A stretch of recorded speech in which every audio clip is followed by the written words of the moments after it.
Welcome to the Friends of NPACE podcast, brought to you by Haleon.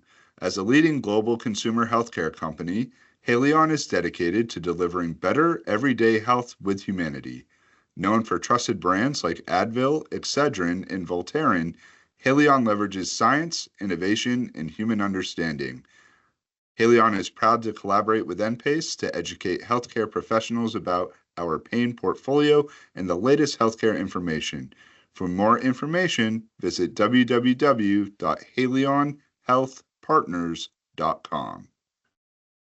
Welcome, everyone, to the Friends of NPACE podcast. I'm Terry Schmidt, a family nurse practitioner and, of course, the executive director at NPACE. I love doing podcasts, and today I am so honored and excited to have this human here with us. I just greatly admire him. He is a nurse. He is a leader. He is a transformational thinker. He's visionary. He's a researcher. He's a writer, but he's also an advocate and a connector and just one of the best humans ever, and a veteran, because today we're going to talk about veterans and mental health, and he is an expert in veteran care. So, Dr. Ali Taib, thank you so much for being here. I'm going to run through your bio, and you tell me what I get right or wrong. That may be the entire interview. So it could. You've done a lot. So you are a U.S. Navy veteran yourself, correct? You are a founding member of the ANA California Veterans Health Campaign and Advisory Council, and you served on the Los Angeles County Veterans Suicide Review Team. Is that right? That's correct. I was a coach of it. Okay. And you've done congressional testimony. You've published. You served on the AAN Veterans Health Expert Panel and the inaugural board of the Association of Military Veterans Nursing. And you lead the Valor Initiative at California State University in Los Angeles, which actually looks at pathways to help veterans translate military experience into like academic success and credit, right? Yeah, that's correct. So good. And I know you're a fellow of the American Academy of Nursing and the Academy of Diversity Leaders in Nursing. And you're just an all-around great human. Thank you. I appreciate it. You're also a podcaster. We'll talk about that. Are you still podcasting? We can start. Well, my RN Mentor podcast, which I ran for 5 years, I think it ran its life cycle. Really on my end, not because the guest had anything to do with it. The guests were fantastic that I had on, but for me, it kind of ran its life cycle. I produced over 100 episodes. And it's still there, and it still gets used by universities everywhere. I still see the feeds come in. So I know people are still using the content, which is fantastic. That's what it was meant for, is to be used primarily in academia with students. But the other, I'm actually starting another podcast. I'm hoping to kick it off in the fall. So more to come on that. Oh. It'll be a little bit different. We can't wait to hear that. And I've seen recently on social media, because I follow you everywhere, you're doing men in nursing stuff. Tell me what that was, what just happened, or. The Association for Men in the American Association of Men in Nursing is a fantastic group, really looking at it's not necessarily just issues that are having men in nursing, which we are a small group, and we have, unfortunately, the men in nursing haven't really grown. The number of nurses have grown, but the percentage of men in nursing has fairly stayed the same, and I think it's somewhere around 10 to 12%. And it's been like that for probably at least over a decade. We're not really seeing growth percentage-wise, so there's still that disparity of having men in nursing, and I'm grateful. But the men in nursing also looks at men health issues, nice. which is also an area we don't really touch on. With nursing, if you go to any conference, you'll see it's everything, but the men are not. And I get it, a lot of people are going to say, well, a lot of historical research has been on men, and I agree, and that's true. But we need to continue that and add on all the other populations, not stop one to do more of the other.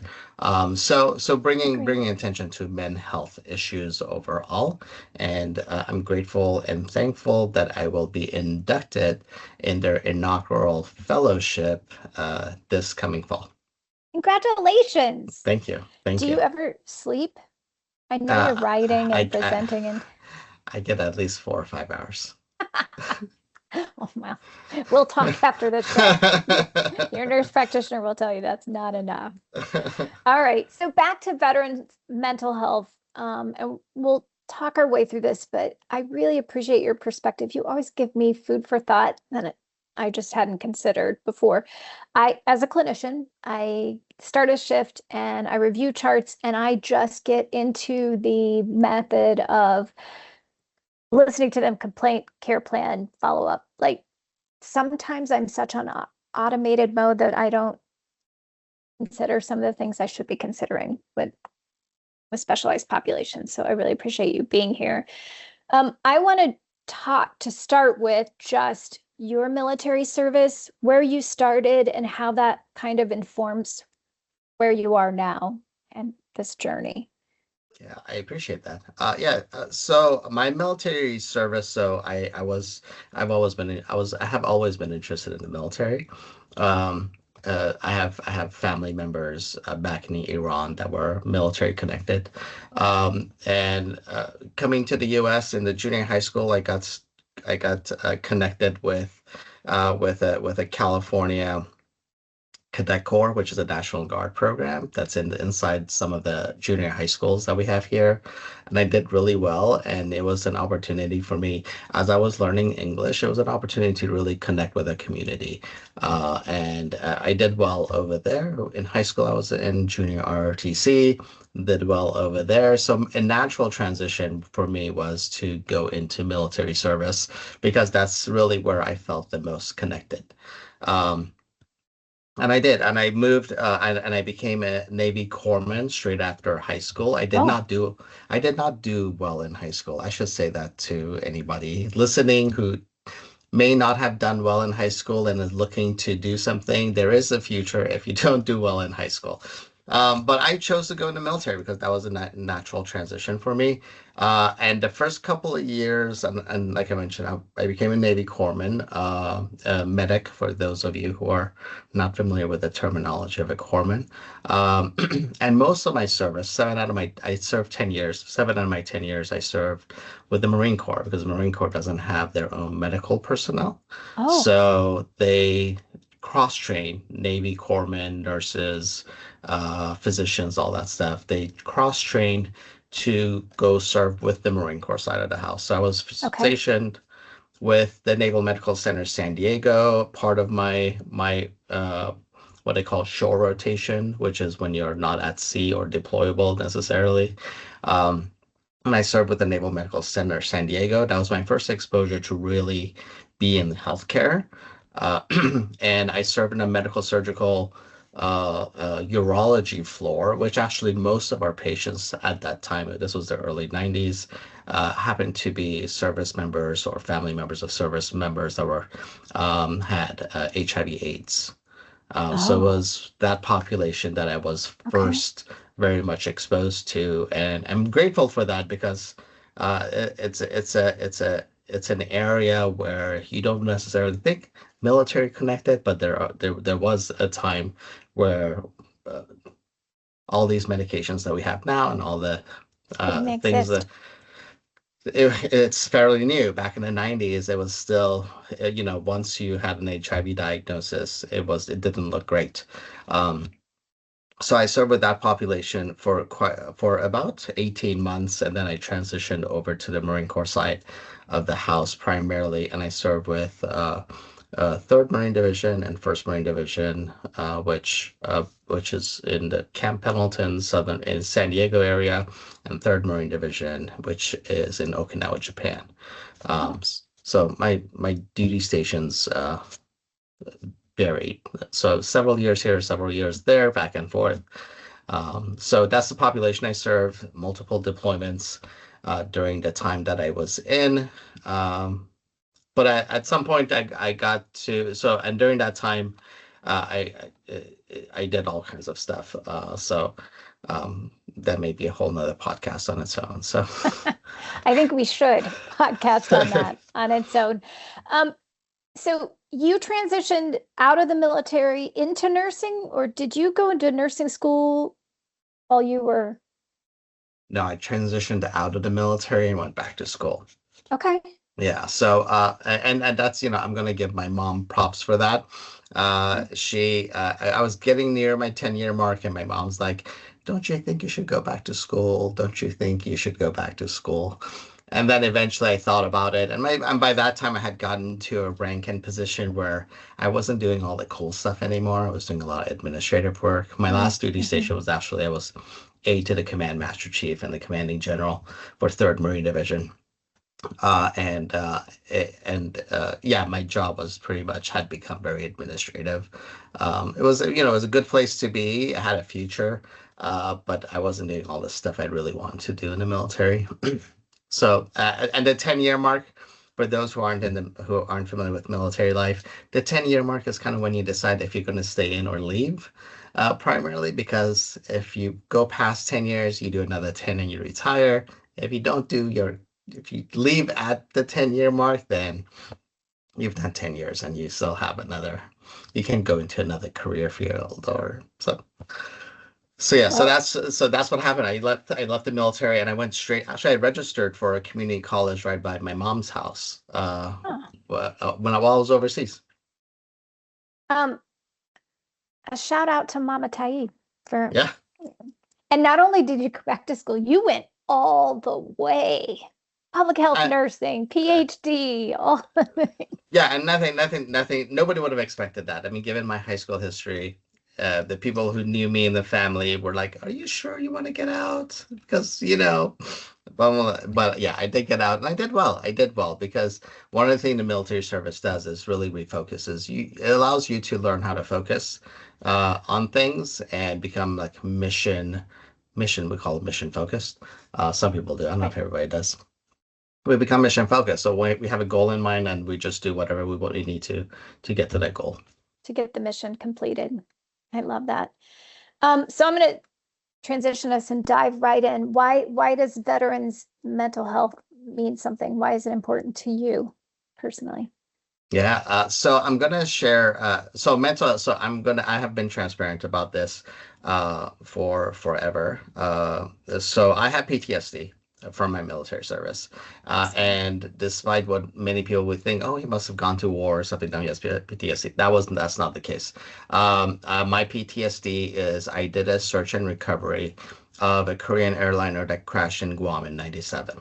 And we spent, my team and I spent about a month and a half in the hills of where the crash site was. And I don't know if anybody's been to Guam. It's hot, it's humid, and this was smack dab in the middle of summer.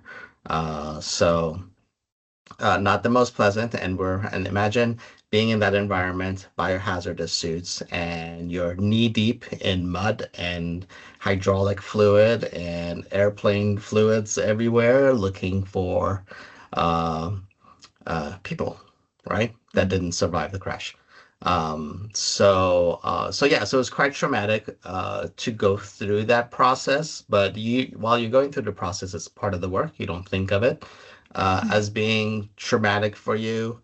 But after a month and a half of that, and then we got to the point where they closed the recovery. And actually, I have ADHD, so I also have ADHD. You're in good company. I'm going to take us all sorts of places. I will come back to my point. I was at a different conference I was actually at the SAMHSA conference, and we had some people from Guam over there, and I just happened to tell them like, I happened to be in Guam. This is why I was in Guam. And actually one of the people that was there had a connection to the recovery efforts that were happening at the time. I don't know if they've lost somebody or something like that, or they knew somebody that lost somebody. Anyway, so there's now a memorial site there apparently, which was cool to hear. But we were there until they closed the site. And we all packed our bags and came back. I was stationed at San Diego at the time. We all came back, and that's kind of where, after about a couple of weeks of being back, I started having a lot of nightmares, like things getting destroyed, like end of world events, like all kinds of things were. I'm like, so I did see we were having even during while we were there, we were having debriefing sessions with mental health experts, which was helpful, and even coming back. I saw they had some like debriefing sessions, but I never sought out a therapist or somebody Mm, who from that perspective. I was like, in the military world, we don't talk about this stuff, right? Uh, really? we don't, because it's not really military is, and this is one of the things I think it's important, and why I push veterans health is because we keep stuff to ourselves. Because while you're in the military, the old kind of adage of just suck it up, move on, but when we seek medical help tends to be when we're sick. It's to the point where we're It's not bad. necessarily functioning, or it's Hmm. significantly impairing what we need to do. And it wasn't. I was having nightmares, but the next day I was, good to go, back to work, do what I needed to do. So I never addressed it until, almost a decade later, when a work stressor event occurred. And I started having those nightmares again. I'm like, you know what? Maybe I should go see somebody. And I did. And I went and I saw a psychiatrist, part of my health plan. And I'm not a psychiatrist, psychologist, one of those two. And the first thing after I shared about 5 minutes into it, he's like, "Oh, you should go to the VA because I'm sure they'll have help, more appropriate help for you." I'm like, "Yeah, but I'm already in your office." So for you, and that gave me like my first clue that civilian communities don't necessarily know what to do with veterans, is because like I was already in his office, I had already sought out help to address this, and his first response was, "I should go to the VA." And that means he doesn't understand what the VA process even is. Mm, So needless to say, I did not go yeah. back to his office after that first session. And I didn't go back to the VA because I know the VA process, it could take like months for you to actually get an appointment, get seen. And it wasn't an emergent thing, right? It was just more of a discomfort of sorts. But mine was like, I would say, is probably like a lesser case. Like I wasn't necessarily debilitated by it, but it was something that I wanted to address. I appreciate you sharing that. I have so many thoughts when you were talking about that because I think we do the same thing as healthcare workers, right? We deal with a lot of We do. trauma all the time, whether it's death or whether it's people coming to us the most vulnerable, or the patients yelling at us, or the family yelling at us, or stressful codes, or other healthcare workers yelling at us, and days and days, and then coming home to family issues because you work every Christmas, like all of those things. And it is definitely its own culture, and we just suck it up and keep going. But that's a whole other show. Yeah, but no, Um, I agree. Absolutely. I mean, that's one of the things. Like, but we learn how to push things down. oh, And because when 100%. I came home, I couldn't like necessarily share with my wife like everything that was going on in my head, or, even back when I was in the military, like there was nobody, like who was I going to go and talk to about the stuff that I was going through, because that's not as the culture isn't there to necessarily seek help. I mean, the military does do its own due diligence of making sure that there's help available, and they're being proactive about it. It's really the culture of the individual within the military setting that they don't want to seek out necessarily mental health care. The military is a little different. There is no HIPAA stuff in the military. Your physician can very easily share what you shared with them Oh, goodness. with your commanding officer, Mm. if they think it's important to share with them. So there's no there's really not patient confidentiality when it Okay. comes to your physician and the commanding officer.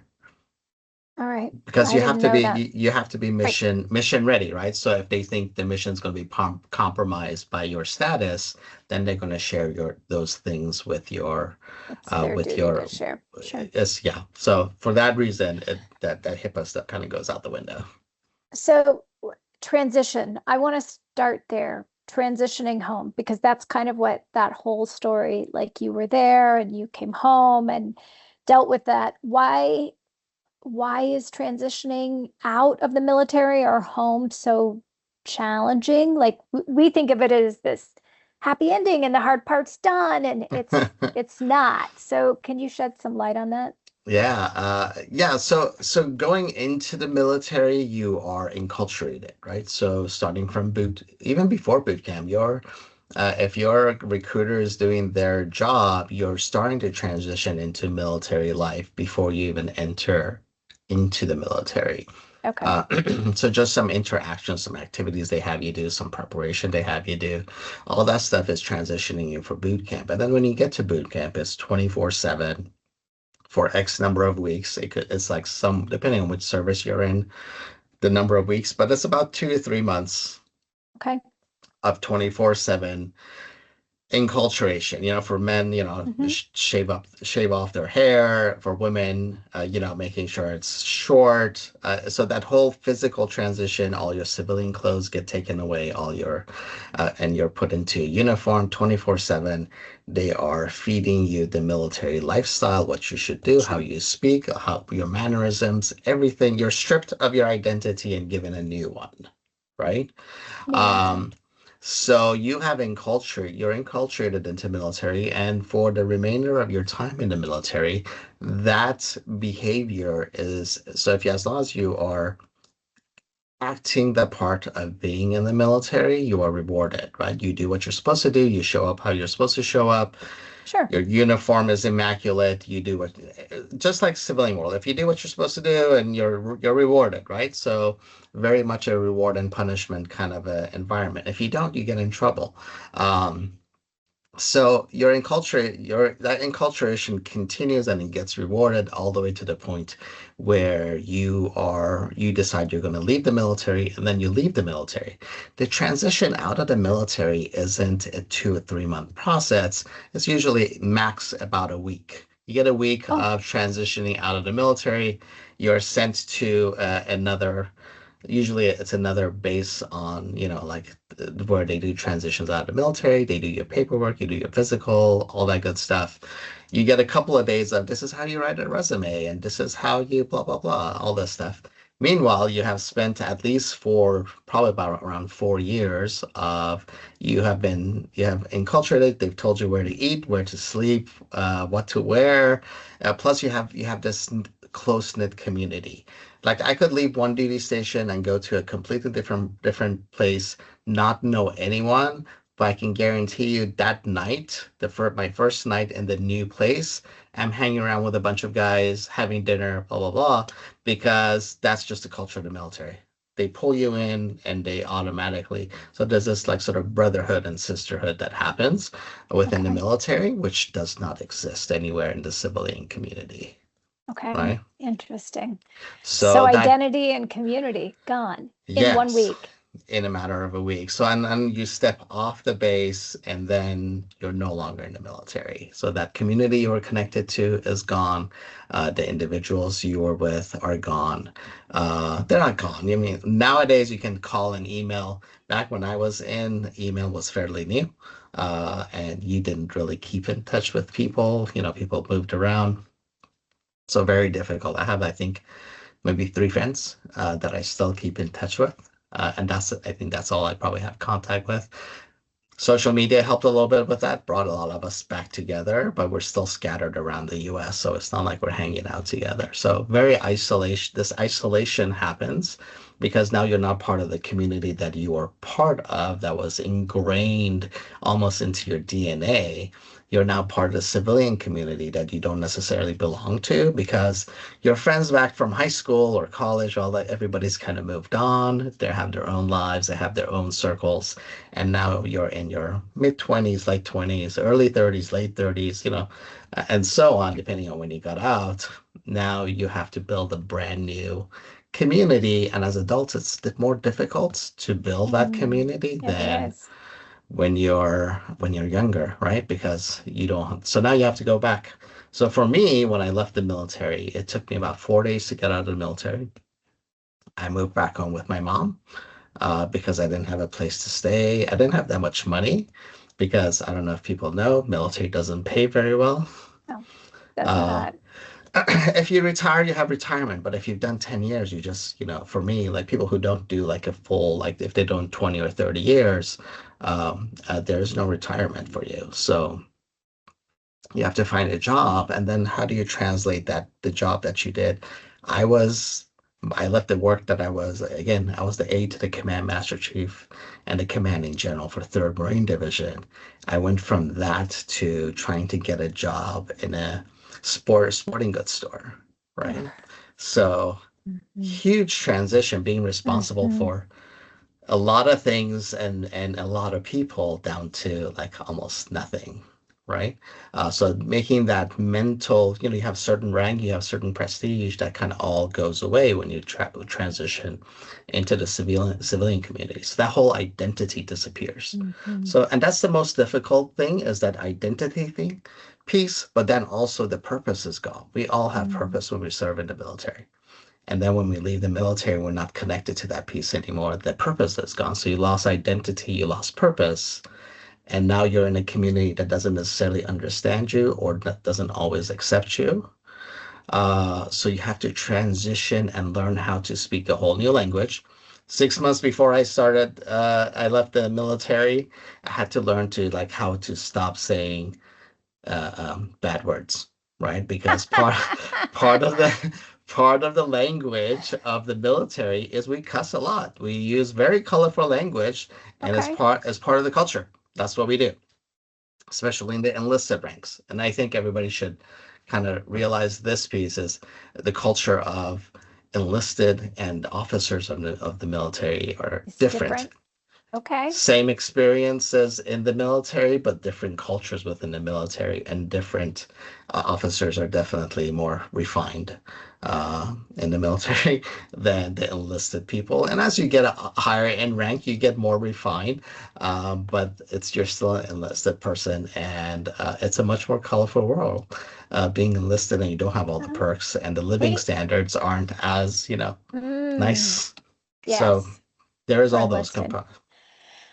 You're saying all of these things, and I'm thinking this is kind of the perfect storm to pull someone from their culture, their support system, not great financial resources, right? As an enlisted people, if they've done any service abroad or seen combat, then we're just increasing the variables that can cause issues. Yeah. And you also have to think about the people that are going into the military, especially your enlisted people, right? So we have an all-volunteer military now. So they're not being drafted into the military from all walks of life. It tends to be people who are looking for a step up from their current positions, their current conditions. So we tend to recruit from, and if you look at where your local recruiters are, and I encourage everybody to look at the map and see where their local recruiters are, they tend to be around areas where it's low socioeconomical areas those are the high schools they hit. And that's where they recruit from. So you have people that are already probably and I have some anecdotal data on this, who have high ACE scores, right? I was just going to say ACEs. Yeah, so they have high ACE scores, and now you put them into the military, and if they manage to get through the military without any issues, which some of them do, and that's where my dissertation work was on less than honorable discharges, which all of my participants scored high on ACEs, and then they got into trouble. Then they got pushed out of the military with less than honorable discharge, and that's a whole nother story. But but you already have individuals who probably score high in ACEs. And by the way, that's adverse childhood experiences for anybody not in the world of in healthcare lingo. Yes, thank you. So you have those individuals, and then they go back into those communities that don't necessarily have support systems in place, and then you add on the fact that all this other stuff happens, and that's where a lot of our issues come. So in the most part, I want to say, and that's not for every veteran. I don't want everybody to think, oh, veterans are all like broken. We're not. We do have, but a lot of times, a lot of us probably have some life events even before we joined the military. It's not necessarily because of the military, but that transition out of the military is difficult. And I think it's a lifelong transition. It's not a point in time. Like it doesn't, like one day I'm in the military, the next day I'm out, and that's the transition period. It's really a lifelong. So depending on when the stressors are happening, those are the times, and you never know when the stressor is going to be to the point where it's really going to affect you. But yeah, so that transition is always. I've been out longer than I was in the military by at least a decade, but that transition out of the military and me having to watch what I say, how I say it, my mannerisms, those are all active things that I have to do on a daily basis, because my default, right? When my identity was created, I was in the military. So if you put me with a bunch of veterans, I'm gonna like snap my fingers. I'm back into the same mannerisms, lingo, all that stuff. But so every day I get up with a purpose of, this is how I need to behave.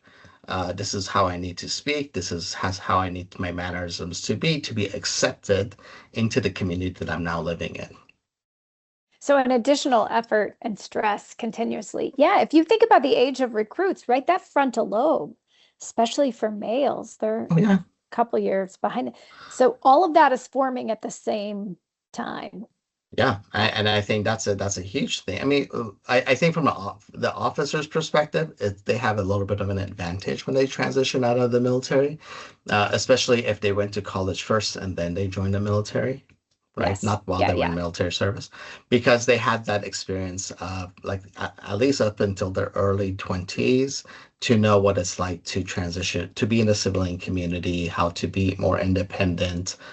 All of that, where a lot of our enlisted people are pretty much straight out of high school. So clinicians, all of us out there in primary care, need to really be aware of all of these things, but really think about when someone joined the military, what their path was, what their service was, what their branch was. You brought up an interesting thing about civilian clinicians just saying, oh, you should just go to the VA. Yeah. You should just use VA services. And not every veteran is qualified to get VA care, right? So that's another thing. So more veterans get care outside of the VA system than they do inside the VA system. Well, it's not easy to access, even if you can access it. It's not. It could be hours to drive. They could have a wait list. They could, Yeah, so I mean, I have a medical facility 2 blocks away which happens to be where I have my insurance and all that stuff. I can literally walk there. It's less than half a mile away. Where if I had to go to the VA is at least going to be an hour drive for me, right? So it makes sense for me to get care in the civilian community. And what the VA does, VA provides great care for most of our veterans once they're in the system, but they're not providing care for every veteran. And a lot of us get care outside of the VA system. And that kind of is the problem, is we don't ask those questions, right? We don't know who's in the system, who's a veteran and who's not in a veteran, which is actually some work that I'm doing right now with ANA California. We're hoping to publish on it soon, on looking at the hospital systems and seeing are they actually asking veterans if they're veterans? And some of the data that has come back from that is showing us that yes, they ask, but it's usually not all of them. The ones that do ask is usually at an administrative point, and that never gets to the clinician. And the clinicians, Really? unfortunately, don't know, and they don't ask. And even if they did ask, would they have the competency to know what to do with that information? I think those are good points. So clinicians, we're going to start here as we get into like risks for depression and suicide and then mental health, what we should recognize as APPs in the office. The first thing you need to do is ask and know if it's on your chart for all the other clinicians to see, not just from an administrative side. Is this person a veteran? And along with that, I've found, Ali, that it's really important to know which branch they served in, what years they served, if they served overseas. I recently had a patient who was experiencing a host of brand new symptoms and had been in the Air Force for years. It was a female. And I said, did you do any burn pit service? Oh, yeah, I did quite a bit of burn pit service because she was having all of these bizarre symptoms and she hadn't even thought of that. And how important that information was to what we did next. And no one had asked her. We'd seen her repeatedly for these complaints. Yeah, toxic exposures is a huge thing in the military, and it goes back decades and decades. Even some of our Vietnam eras with Agent Orange type of exposures, things like that. There's depending on where they serve, and the American Academy of Nursing has the Have You Ever Served campaign. Which actually, and I'm happy to share the link with you so you can share it with the audience. They have it's just a pocket card. They have a pocket card, and they were kind enough to run it. I was one of the people that they had review once the new revision. There's a new revision of it out, and it's available and it's free. So I highly recommend the Have You Ever Served pocket card that the Academy has put together. It's an excellent resource that clinicians can use. The VA also has resources, especially with mental health or suicide risk and things like that. They have clinician guidelines within the VA website. And again, I'm happy to share that with you as well, so you can share it with your audience. No, that would be great. This is where I'm going to just drop a teaser because I too have ADHD. Undiagnosed. You're going to be with us at NAPA coming up in November. We're going to dive into this more NAPA, and we have several things still to talk about here. We should get some of those Have You Served campaign cards for that NAPA crowd. And yeah, if you will share those links and resources for the VA, that would be really helpful. As much as we can get into people's hands, clinicians' hands, so they'll at least start thinking about the conversation. Yeah, and I'm going to put a couple of more plugs in for a couple of colleagues, and I'll share that information with you as well. One of them is the I Serve Too, which is for the children of veterans. So they also have some exposures and military connected health issues that I think should be. And then also there's another study that was and actually Dr. Alicia Rossiter, University of Southern Florida. Actually, I was just there with her. So she was the mastermind behind the I Serve 2 campaign. And then Dr. Catherine Ling has another one for spouses of and family members of military service members. That's another excellent resource. So there's several resources out there that are invaluable for the civilian side of the house to take a look at. And then one of the things we're hopeful that we get more buy-in from not only our hospitals and healthcare systems to adopt is the EHR system, that you can actually document this stuff. So making sure that we are not only asking the question, but we need a place where we have resources where we can actually document, so it can translate throughout and we can look at it, and it's not just sitting on somebody's notes random notes where it's not going to get forwarded, and we can't look at the data necessarily when it's in that form, but actually looking Gotcha. at guidelines, things like that to be incorporated into the EHRs. And we're very hopeful that we can have more content within our education system, right? It doesn't need to be a whole veterans health curriculum course, but how do we take that content and incorporate it into our existing content? Because we have children of veterans, we have not family members and women's health stuff within the veteran community. We have male healthcare issues that we need to address, and post-military service, right? So we have a lot of our World War II veterans, unfortunately, are almost all gone. Yeah. But we still have some of our Koreas. We still have a lot of our Vietnam veterans. We have our first Gulf War veterans, all with their own issues that are coming along, and we need to have a better awareness of the challenges that they're facing. I appreciate that. I wrote down the word curriculum because I agree it should be part of what we're doing when we're educating APPs. And there's one clinicians. textbook. There is one textbook out there, written by, edited by Dr. Alicia Rossiter and Dr. Rita Dowse from Dr. Dowse is from Johns Hopkins. Yeah. I wrote a chapter in there, but it's an excellent textbook if the nursing community, and I'll get you that content as well. That'd be great. Sure. Okay, I'm going to transition us then to mental health. I'm primary care. Of course, I see everything before any specialist does.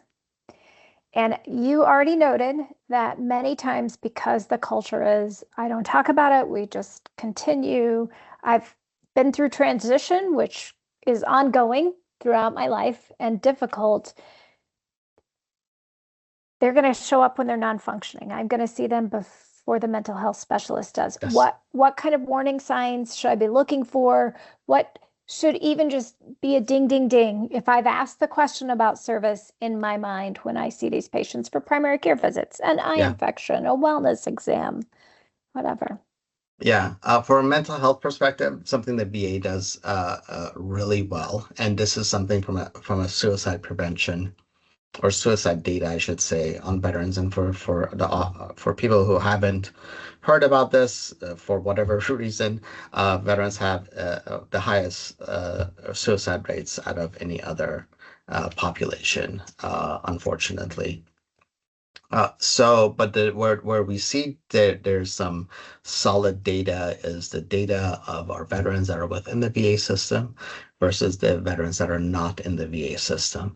And the veterans that are in the VA system have a lower suicide rate. And primarily, not because,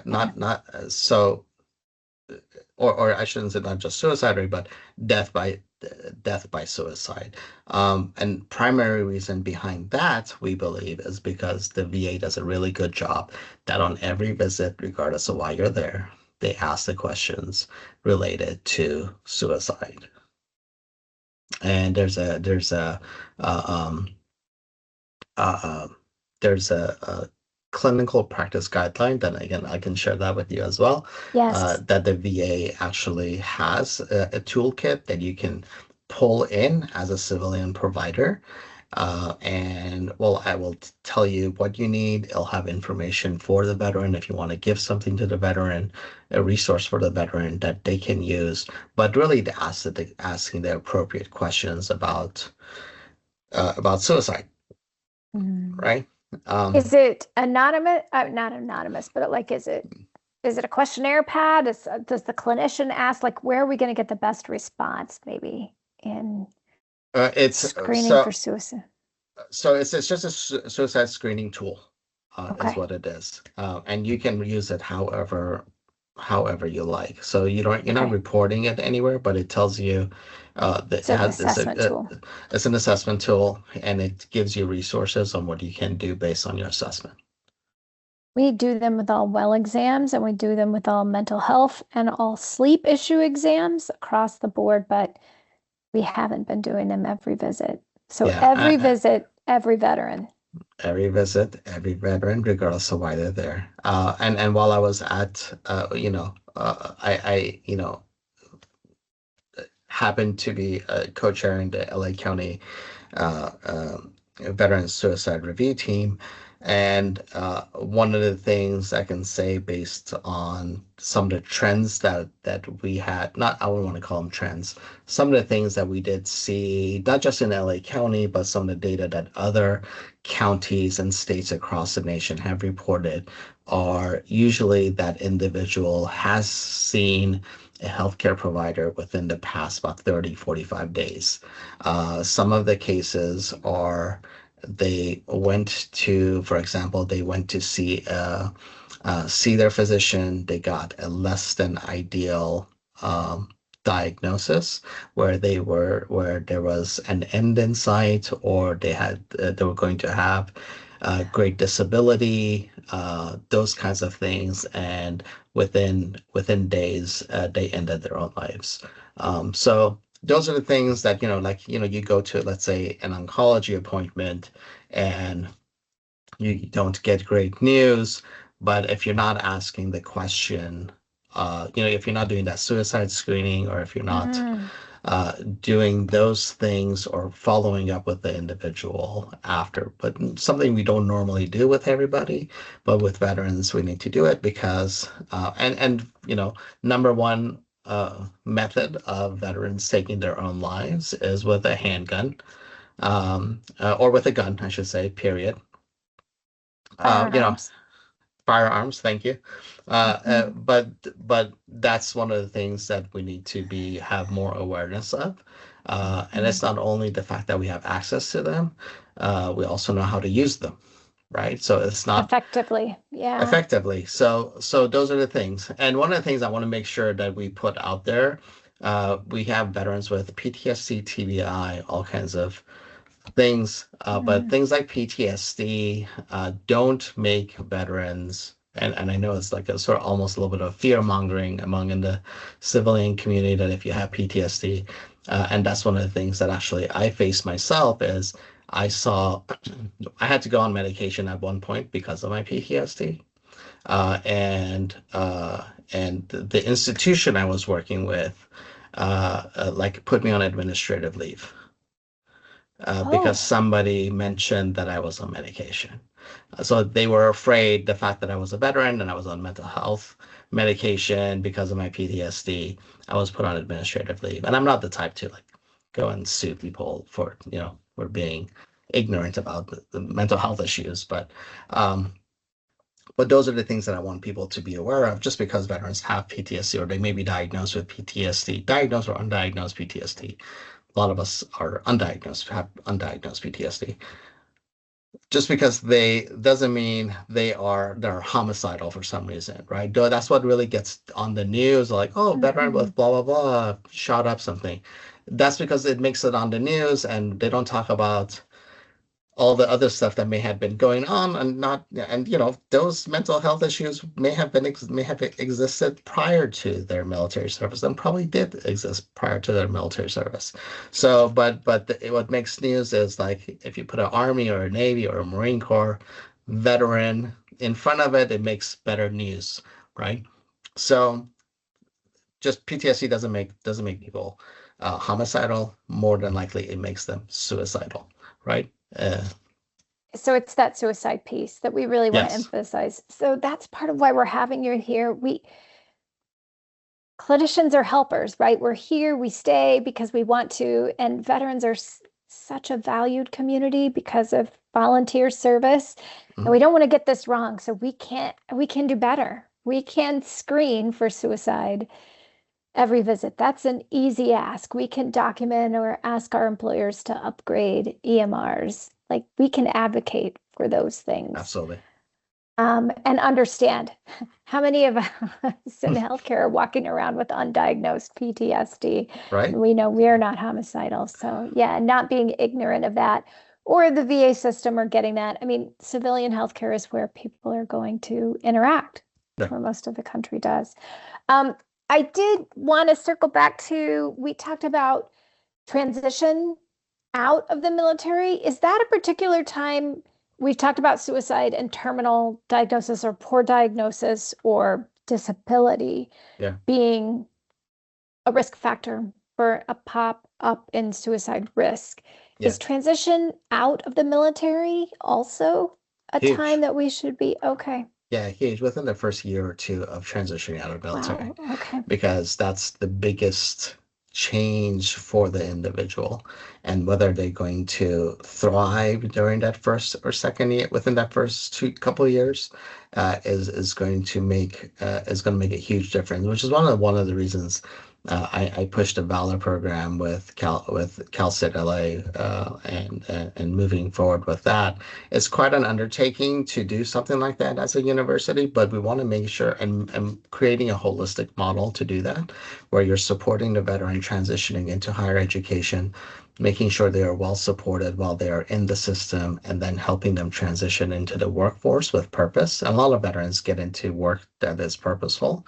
A lot of them go back into the same communities where they came from. So you see a lot of veterans, regardless of what they did in the military, get into programs that are in the healthcare field or social work or case management, and doing a lot of that stuff. Field. Yeah. Education, right? K through Or 12 nursing. education, nursing, right? So we see a lot of those individuals transition into work that has purpose and meaning behind it, where they're helping and they have their mission oriented. Absolutely. We do have quite a few of us that also get into entrepreneurship and things like that, but they're back in the communities employing other people, providing those veteran-owned businesses, and so doing really well. So it's just a matter of how we help individuals transition back. And I always tell people transition out of the military and go back into their communities. They don't go back into federal systems where everything should be done by the federal government. So from a community perspective, we need to do more to make sure that the individuals coming back into our community, first of all, we know that they're back in our community, right? It's the same thing that we're doing as healthcare providers. Have you ever served? Doing something similar like that, and making sure that they're welcome back into the community and they're supported during their transition period. I like that. So healthcare providers, we can check in on that. So we know higher rates of suicide, PTSD, but anxiety and depression. I think it's really important to emphasize for clinicians that these are humans that you treat like all other humans. Don't be afraid of medication. Don't be afraid of treating a patient, working them up, making sure they're sleeping. If someone's not sleeping, of course, they're going to be anxious and depressed. It's this vicious cycle of, we don't want to have a response like the first time you went in for care and the clinician was like, you really should go to the VA. Yeah. No. I'm here in the office. And we do that all the time with all kinds of specialists. If I'm going to send someone to the endocrinologist, but they have type 1 diabetes, of course I'm going to manage them until they're seen in 90 days. Exactly.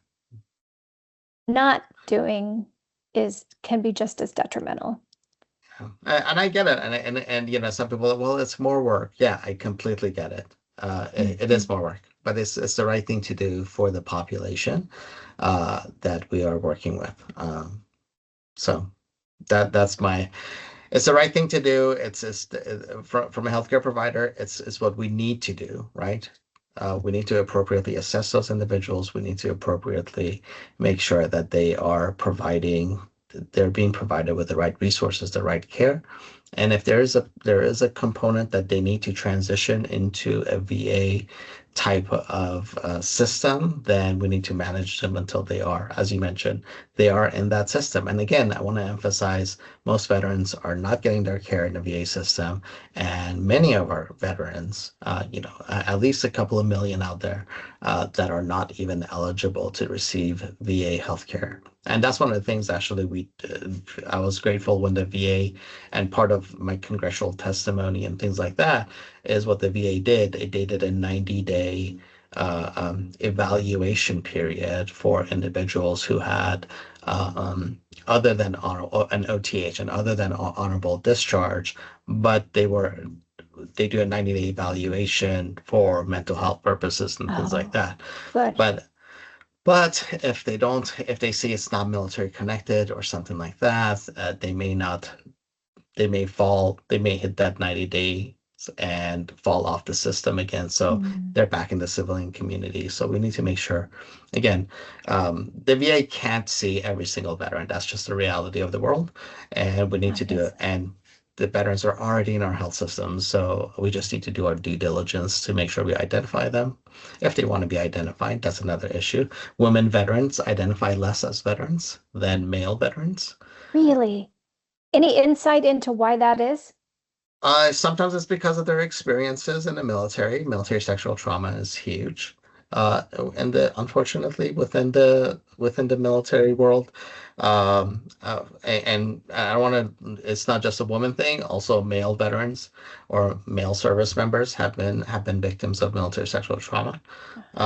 So those two is another issue that I think we need to have an awareness around. Okay.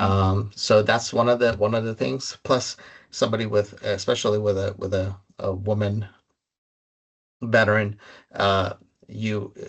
victim of military sexual trauma. Now we're asking them to go to the VA, which it's all male, right? Not the best environment to be able to do that. And VA is getting better as to providing better care for women. But it's still a man's world in the VA system, unfortunately, and we need to have that awareness. So we can't just say, and also some veterans, including women, don't identify as veterans because they may not have necessarily gone to combat, or they may not have deployed somewhere, and it's a false sort of self-identity that they're not a veteran because they didn't do something. But even if you've served one day, you would you need to consider yourself a veteran. In the system, sometimes it doesn't, right? Sometimes depending what congressional definition they're using, or whether you're using the VA definition, or whether you're using a state definition of what a veteran is. But those are like qualifiers for benefits. They are not they're not dismissive of the time served. I appreciate all of that.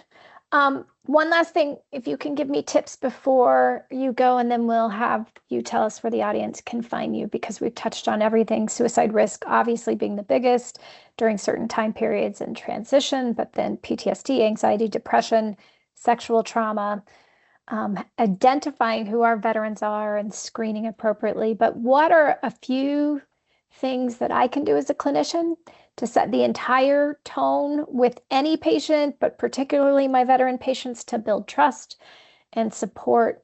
Just some quick things I can do so they feel safe in our relationship.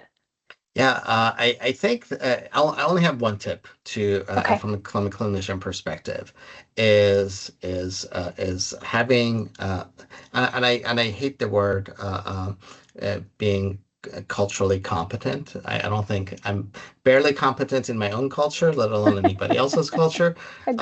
So having the cultural awareness of the population, and actually reading up and look and studying the population to a degree of that you understand it, an understanding of what services, what job occupations are, what veterans may be facing, things like that you understand that piece, so you're not coming at it from a completely novice perspective. The American Nurses Association has, I just saw it the other day, the American Nurses Association is definitely getting more involved in this process of providing resources about veterans. So this is fantastic. And they have, I think it's a 2-unit CE module that's free, and it's done by some of our nursing experts in the area. That is, so if you're I think you have to be an ANA member, but it's there for you to and it's a video based, and it's well done. So that's available. The American Nurses Association California has some resources that they have accumulated over the years.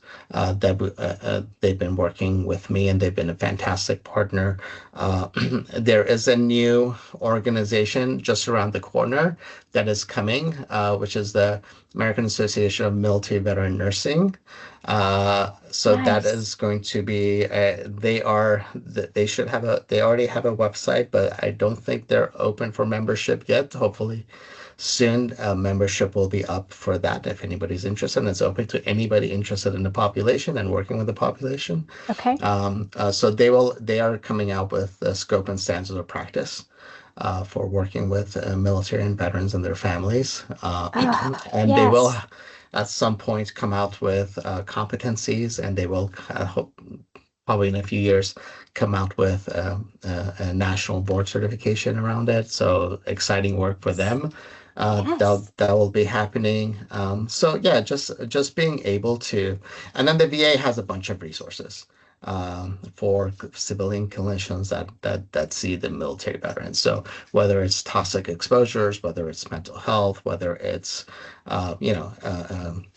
any kind of issues related to where they served. And again, I'm happy to share some links with you so you can share it with the audience. But these are all just resources, and just taking the time of going through the resources here and understand the population, because the veterans will pick up if you're faking it. If you're pretending to know, or if you're not using the right lingo, they will know you just don't know. Sniff out an imposter.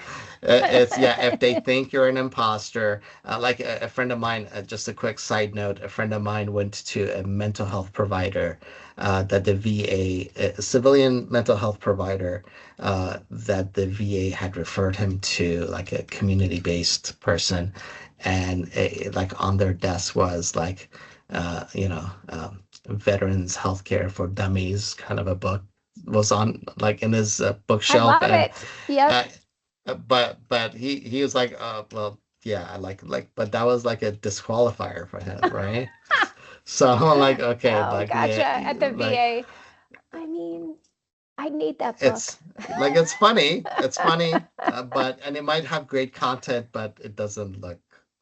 It doesn't look great. Maybe not have it on your bookshelf. Maybe not. Maybe the textbook that you're going to share with us on veteran health and nursing. I love a good scope and standards of practice and competencies for practice. Yes. Where can everyone find you, Dr. Taib? Just Google me. Okay. Just Google me. I do have a website that's rnmentor, rnmentor.org, right there. rnmentor.org has me, some of the work, some resources. I do have some resources on that page for anybody looking. And it's a start, but yeah, you can contact me through that website. But I'm on LinkedIn. I'm not on Facebook. I'm not on Twitter. I'm not on TikTok. Definitely not on TikTok. Me either. But you are on LinkedIn. You're writing a lot there. I'm reading your work. I am on LinkedIn. I do have hopefully a couple of publications coming out in the next 6 to 9 months, because publications take forever. So hopefully they'll be coming out that are more veteran specific. I'm not difficult to find. I just tell people to Google my name. You should be able to find me. Perfect. I appreciate you sharing. To everybody listening, Dr. Taib is going to be with us at our NAPA conference in California in November, talking more about veterans healthcare. And he is just a wealth of knowledge. If you ever get to hear him or see him in person, I highly recommend it. He's amazing. Thank you so much for being here with us today. Thank you. I appreciate you having me. Yeah. And there's going to be continuing education credit for this, because we feel like it's an important information that you need to take with you into practice, and you should get credit for doing that. So that'll be at learn.npace.org, but you can find all of our podcasts on YouTube, on Apple and Spotify, and for all things NPACE. And if you want to join us in Napa, you can check out npace.org for more information. Thank you, Dr. Taib. It is always a pleasure to see and talk to you. Same here. Thank you for having me. Bye, everybody.